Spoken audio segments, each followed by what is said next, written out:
Hello students, now we will take exercise 3.1 of class 8 maths chapter 3.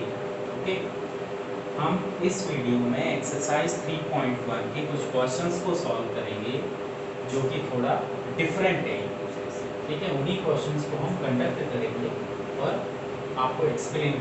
ठीक है, इस question में मैंने ये क्वेश्चन आधा लिखा हुआ है. Classify each of them on the basis of some points. ये सब कुछ पॉइंट दिए गए हैं. ठीक है, ये तो उनके बेसिस पे हमें ये फिगर बताने हैं कि इनमें से किस क्राइटेरियाज में ये फिगर आते हैं. ठीक है, आप लोगों ने बाकी तो इसमें से सब पढ़ रखा है. ठीक है, बाकी तो पढ़ रखा है. सिर्फ आपको दो चीजों में प्रॉब्लम आएगी, simple curve and simple closed curve. ठीक है, अब सिंपल कर्व कौन सा होता है? सिंपल कर्व वो होता है एक ऐसा फिगर जो लाइन सेगमेंट्स के साथ और कर्व में बना हो भी सकता है और नहीं भी हो सकता है. ठीक है, एट मोस्ट दोनों की डेफिनेशन क्या होता है? सेम होता है. ठीक है, अब ये देखो क्लोज्ड फिगर है, लाइन सेगमेंट से बना है. ठीक है, तो इसका मतलब हम सिंपल क्लोज्ड, ये इसको क्या लिख सकते हैं? It is a simple closed. S मैंने आपको डिनोट करके दिया है और उस हिसाब से इसको लिख सकते हैं. It is also made up of simple closed figure. ठीक है, that means that is also a SC. ठीक है, अभी ये देखो, ये दो सर्कल बने हुए हैं बट एक दूसरे को टच नहीं कर रहे हैं और ना ही एक दूसरे को इंटरसेक्ट कर रहे हैं और बट क्लोज्ड है. लेकिन ये एससी है, नहीं आते सिंपल क्लोज्ड फिगर में, नहीं आते क्योंकि ये दोनों का आपस में एक दूसरे से कोई कनेक्शन नहीं है. ठीक है, इसमें देखो, इसमें लाइन सेगमेंट्स आपस में एक दूसरे को क्या कर रही हैं? इंटरसेक्ट कर रही हैं. क्या कर रही हैं? इंटरसेक्ट कर रही हैं. क्लोज्ड फिगर तो है बट ये आपस में क्या कर रहा है? एक दूसरे को इंटरसेक्ट कर रहा है, तो वो नहीं करना चाहिए. ठीक है, आई थिंक ये फिगर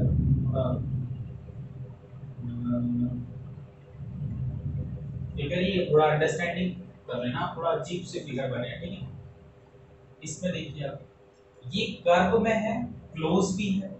ठीक है, that is also including S. ठीक है, ये देखिए ये क्लोज्ड है, कर्व में भी है, दैट इज आल्सो इंक्लूडेड. ये भी देखिए लाइन सेगमेंट और कर्व दोनों के साथ बना हुआ है. ठीक है, मैंने आपको अभी डिफाइन बताया था, मे बी और नॉट बी. ठीक है, हो भी सकता है और नहीं भी हो सकता है. ठीक है, ये दोनों देखो दो अलग अलग सर्कल हैं. ठीक है, इसके द्वारा एक दोनों को ज्वाइन किया गया बट ये वाला फिगर क्या होना चाहिए? इसके लिए ओपन होना चाहिए. सपोज ऐसे एक लाइन जानी चाहिए जो ज्वाइंट करे. तो ये यहाँ पर क्लोज अलग हो रहा है, वहां पर क्लोज अलग रहा है, तो अपन इनको भी एससी में काउंट नहीं करेंगे, सिंपल क्लोज्ड में काउंट नहीं करेंगे. Now we see the next topic, simple closed curve. मैंने आपको जैसे बताया कि उनका और इसका डिफाइन लगभग सेम है. तो जितने भी सिंपल कर्व हैं अपने पास, वही क्या है अपने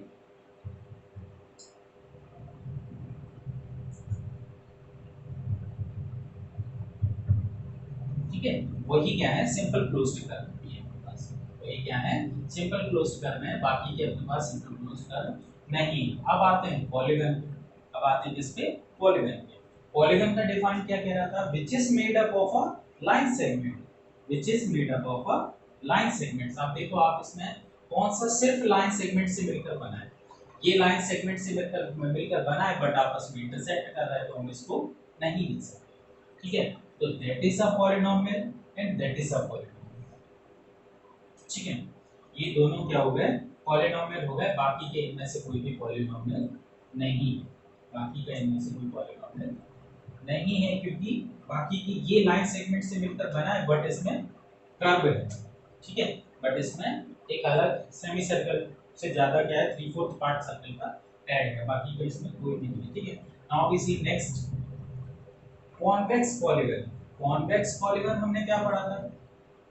क्या पढ़ा था पीछे वाले वीडियो में? कॉन्वेक्स पॉलीगन कि एक ऐसा फिगर जिनका जिनका सम कैसा, जो 180 से कैसा होना चाहिए? छोटा होना चाहिए. जिनका एक एंगल कैसा होना चाहिए? 180 से छोटा होना चाहिए. ठीक है, इसमें अगर अपन बात करें तो ये वाला एंगल 180 से बड़ा होगा, तो हम इसको नहीं लिखेंगे. सिर्फ यही एक फिगर है जो इसमें काउंट होता है. इसको थोड़ा ऊपर से कर देते हैं.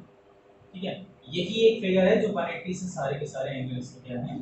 छोटे हैं. ठीक है, तो अपन इसको सीपी सीपी में काउंट करेंगे.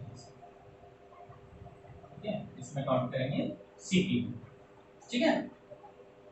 नाउ बाकी आप देख लो, इसमें से कोई से भी ऐसा नहीं है जिसका आप एंगल फाइंड कर सको। कर्व में आप कर नहीं सकते एंगल फाइंड, ठीक है, क्योंकि एंगल लाइन सेगमेंट्स में फाइंड होते हैं, ठीक है। Now we see a concave polygon. Concave polygon कौन सा होता है? वो फिगर जिसका कोई सा भी एक एंगल, वो फिगर जिसका कोई सा भी एक एंगल, वो पॉलीगन जिसका कोई सा भी एक एंगल 180 से बड़ा होना चाहिए, दैट मींस ये वाला, ठीक है। तो अपन इसको क्या लिखेंगे, इसको सीपी नहीं लिखते हैं, इसमें अपन पूरा नाम लिखते हैं, नहीं तो बड़ा कंफ्यूजन होगा कॉन्वेक्स में। तो अपन ये इसको लिख देते हैं कॉन्वेक्स पॉलीगन, और यहाँ लिख देते हैं कॉनकेव पॉलीगन। अंडरस्टैंडिंग है, ठीक है, आप लोगों को इजीली समझ में आ जाएगा। तो ये क्वेश्चन नंबर फर्स्ट आपका यहाँ पर खत्म होता है। क्वेश्चन नंबर फर्स्ट में आपको इतना ही करना था, ठीक है। आई होप आप लोगों को समझ में आया होगा। Pause the video to note it down.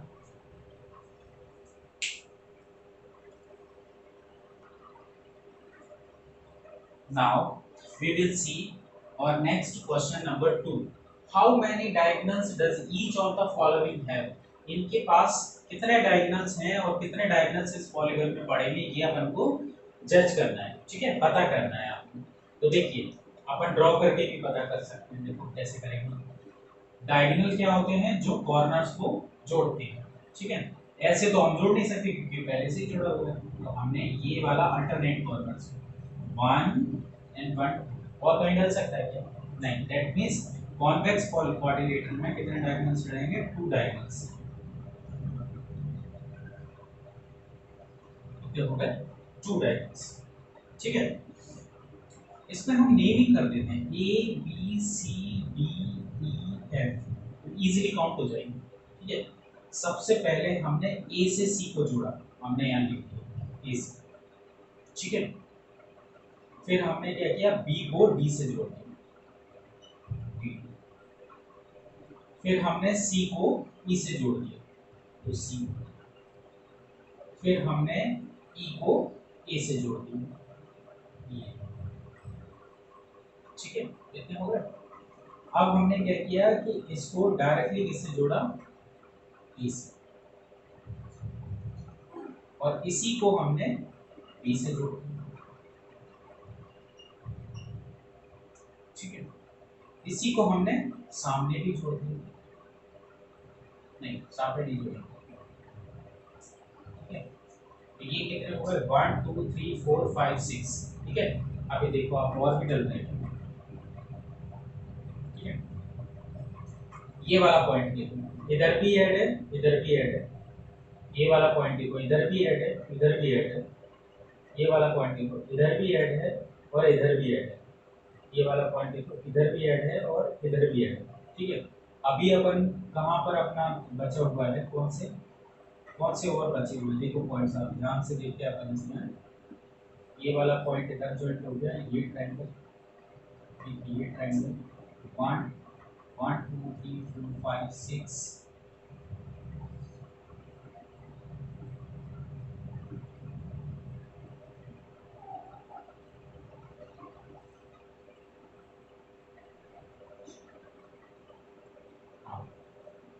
एक पॉइंट अपन यहाँ से डालते हैं सी एम, एक पॉइंट अपन यहाँ से इस पॉइंट को डालते हैं बी बी, और एक पॉइंट यहाँ से। टोटल ओवरऑल कितना होगा? 1 2 3 4 5 6 7 8 9। ये नॉर्मल फॉर्मेशन है, अपन क्या ड्रॉ करके निकाल सकते हैं, ठीक है। अभी आगे अपन क्या पढ़ेंगे? फॉर्मूले से निकालेंगे, ठीक है। तो अगर अपन को पॉलिनोमियल्स की साइड्स पता है तो हम उसके नंबर ऑफ डायगोनल्स भी निकाल सकते हैं बाय फॉर्मूला, ठीक है। अब इसमें देखो, ये कॉर्नर इसके साथ जुड़ सकता है, तो ये पहले से जुड़ा हुआ है, तो इसका मतलब हम इसमें नो डायगोनल्स क्या लिख सकते हैं?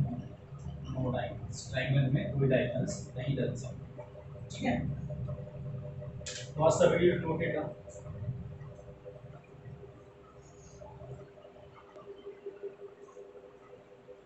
Now we will see question number third of exercise 3.4. In this question, इस क्वेश्चन में हमें क्या बताना है कि कॉन्वेक्स क्वाड्रिलेटरल और नॉन कॉन्वेक्स क्वाड्रिलेटरल में एंगल सम जो प्रॉपर्टी होती है वो वेरीफाई करती है कि नहीं करती है। तो सबसे पहले हम क्या करेंगे, कॉन्वेक्स क्वाड्रिलेटरल में शो करेंगे। ठीक है, कॉन्वेक्स क्वाड्रिलेटरल में सबसे पहले हम एक कॉन्वेक्स क्वाड्रिलेटरल ड्रॉ करेंगे। ठीक है, ए बी सी डी। वैसे तो मैं आपको ये इंट्रोडक्शन में करा चुका हूँ, ठीक है, लेकिन आप फिर भी इसको दोबारा से कर लीजिए। What we have to prove, angle A plus angle B plus angle C plus angle D equals to 360। ठीक है, prove in triangle ABC that we suppose that is 1 2 3 4 5 and 6। ठीक है, इन ट्रायंगल ABC में कौन से आ रहा है, 2 5 3, 2 5 3 equals to 180, that is equation first। now again in triangle ADC ऊपर वाला सेम, तो 164, angle 1 plus angle 6 plus angle 4 equals to 180, that is second। add equation first and second, when we add both equation, angle 2 plus angle 5 plus angle 3 plus angle 1 plus angle 6 plus angle 4 equals to 180 plus 180। now we arrange these, angle 1 plus angle 2 plus angle 3 plus angle 4 plus angle 5 plus angle 6 equals to, दोनों को add करेंगे तो कितना आएगा 360। अब देखो 1 और 2 को हम एंगल ए लिख सकते हैं, 3 और 4 को सी लिख सकते हैं, 5 वाले को क्या लिख सकते हैं, इन दोनों को हमने ये लिख दिया, इन दोनों को हमने ये लिख दिया, ये अकेला क्या हो गया 5B हो गया और 6 क्या बन गया एंगल जी। ये टू एंगल सम प्रॉपर्टी क्या कहती है, क्वाड्रिलेटर के इंटीरियर एंगलों का सम कितना होता है 360। ठीक है, now we take non convex quadrilateral. अब हम नॉन कॉन्वेक्स क्वाड्रिलेटर को लिखेंगे। ठीक है, सबसे पहले हम फिगर ड्रॉ करते हैं नॉन कॉन्वेक्स, 1 2 3 4। ठीक है, नॉन कॉन्वेक्स मैंने आपको बताया था अभी थोड़ा, ठीक है, मैंने आपको क्या बताया था, इसमें एक एंगल 180 से ज्यादा होता है। ठीक है, तो हमने ये सपोज कर लिया ए B C and ji.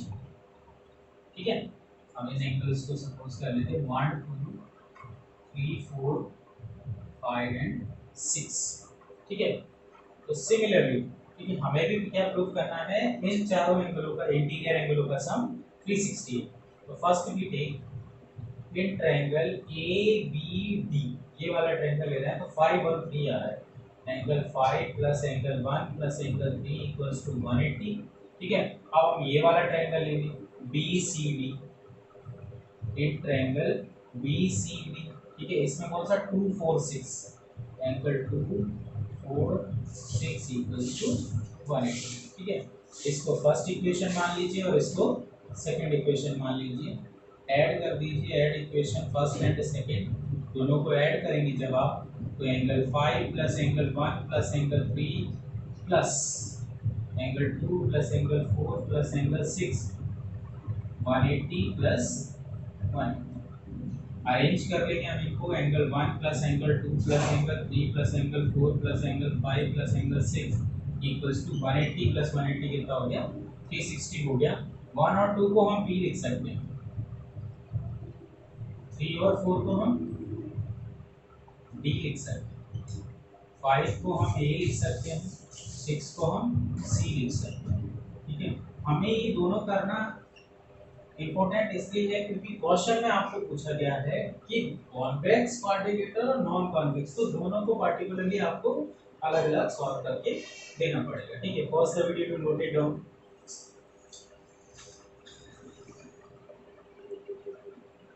Now we see